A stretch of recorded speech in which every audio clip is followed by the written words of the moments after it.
In this video I will show you the internals of the Galaxy S6 Edge and kind of give you a general idea of how everything inside can be replaced, including the back of the phone, the camera, the charging port, the motherboard, all of the good stuff. Go ahead and remove the SIM card tray up at the top of the phone with your SIM card removal tool. All the parts and tools for this project will be linked in the video description below. Now if the back of your phone is cracked, it's going to be a little bit harder to remove it from the phone. I'm going to go ahead and heat it up with a blow dryer or a heat gun.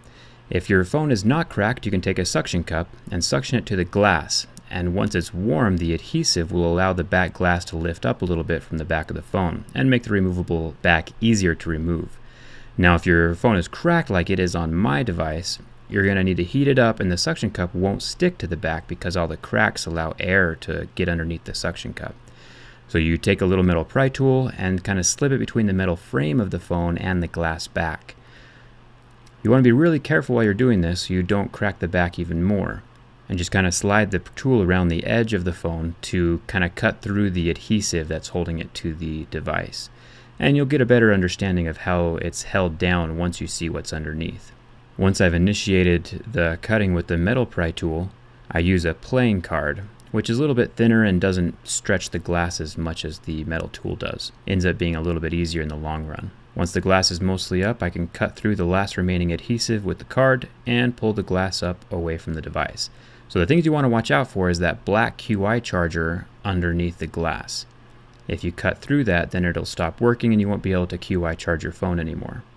Here's the broken back. I'm just going to discard this as the replacement backs are pretty cheap. I'm going to run you through a camera lens replacement really quick. Down at the bottom there's a little groove that you can slip your tweezers through, or just any kind of metal pry tool, and you can lift up the lens. If your lens is ever scratched or cracked, you can replace it fairly easily. These are pretty cheap on Amazon. I will link these in the video description below as well. Pretty straightforward with the replacement. You just pull off the adhesive from the back glass and push it down inside of the little metal frame, making sure that you never ever touch the inside of the glass. You don't want to leave any fingerprints or smudges or dust on the inside of the lens. If there is any debris under here, your camera will not focus once you get the new lens installed, so be super careful and make sure that it's clean. Once the glass lens is in place on the little metal bracket, you can just press it down, and then when you get your new back installed in the phone, it'll hold it onto the mid frame. So you don't need to really worry about adhesive on the camera itself. Grab a screwdriver, and there's 13 screws holding down the frame to the frame of the screen. Once you get those screws out, lift off the QI charging pad, and then you can press against the back of the phone and push it out of the mid frame. Pretty straightforward. I would recommend pressing up at the top of the phone. You can do the bottom, but it does kind of get caught on the charging port, as you can see a little bit right there. Once the mid frame is off, you can see the QI charging pad, the camera lens, and the buttons are kind of interesting right here. You can see if your power button ever stops working, you can remove the button bracket and the little ribbon cable. It has just two little gold contact points that attach to the motherboard as the motherboard rests on top of the button itself. And you can just put it right back inside of its bracket and pin it into the frame. And all the buttons are pretty similar. You can see the volume rockers on the other side as well. So grab a plastic pry tool. We're going to disconnect all of these little ribbon cables. Some people call them waffle connectors from the motherboard of the phone. This one here is the battery. The one you saw previously was the fingerprint scanner. This one's for the earpiece and proximity sensor. Here we have the front-facing camera. And you're just going to unsnap these from the motherboard like little Legos. Here's the LCD and digitizer. And then down here we have some wire cable connectors. And these ones just unsnap from the motherboard as well. Just kind of pull those out of your way. And then you can lift the motherboard up and away from the plastic frame. And then the bottom of it is attached to the charging port ribbon cable connector. So unsnap that like a little Lego and you're good to go. Here's the rear-facing camera. Also has its own little ribbon cable connector, and it is also slightly glued to the motherboard. Here's the rear camera.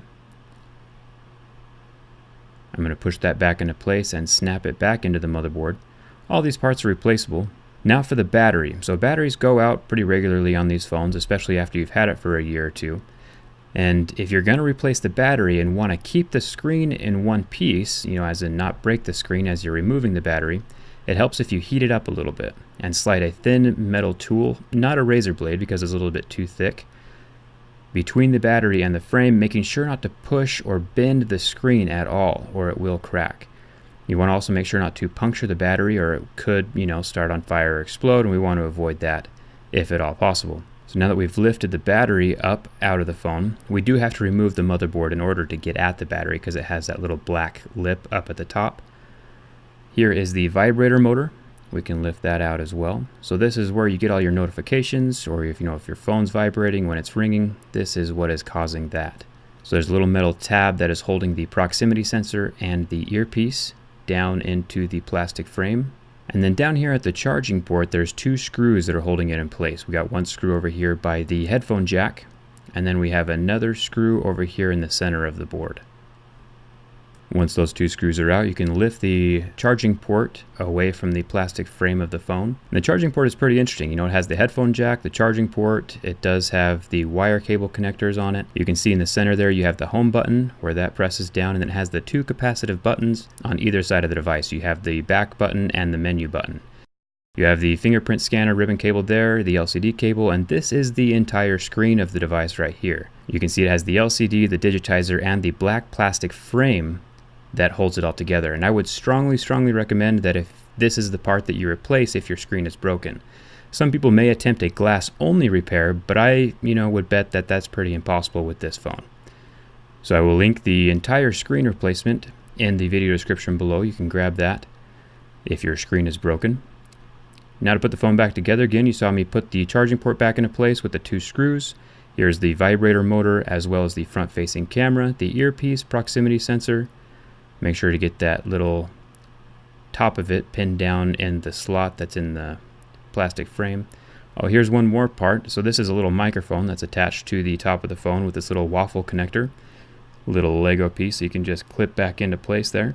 I like Samsung because most of their parts are modular and can be replaced on a whim if you need to. So here is the charging port and how it connects back to the motherboard. I find that it's easiest to put it in place while it's lifted up like that, and then you can just set the motherboard down into the frame. Take the battery and slide it underneath the motherboard. Remember that black plastic lip that's up there at the top definitely needs to be below the motherboard, and just clip it back into place, snapping it down like a little Lego piece. Here is the fingerprint scanner ribbon cable that I'm also going to clip down. Up here the earpiece and the proximity sensor gets clipped to the motherboard, and the LCD cable right there. And then these are little wire ribbon cables that need to be clipped down into place as well. Remember not to push so hard that you bend them, like it will, snap in and you'll feel it. Just make sure not to put too much pressure and damage any of the connections, because that'll make it harder later on. Make sure that the ribbon cable is also fed into the little grooves that it's designed for it. Otherwise the back, mid-frame of the phone will not sit into place like it is right here. I slide the charging port in first and then get those 13 screws back into place. Pretty straightforward. And here are the replacement backs. I will link these in the video description as well. They are tempered glass, I believe. They are pretty scratch resistant, and they do have the pre-installed adhesive on the back, so you don't have to buy extra adhesive to put onto the phone. So it makes it a lot easier when you're doing these kind of replacements. It does not have the IMEI or the information of the device on the back as like the original one does though. I am going to put a blue back on a white phone just because it's the only one I have at the moment, and just pressing it down into place, peel off the protection, and you can see that it fits exactly like the original does. It doesn't stick up too far and matches exactly along with the edge of the device.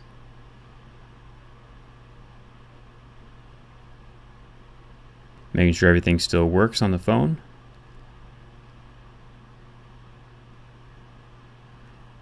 And I'm just going to test out how scratch resistant it is, just because that's what I do.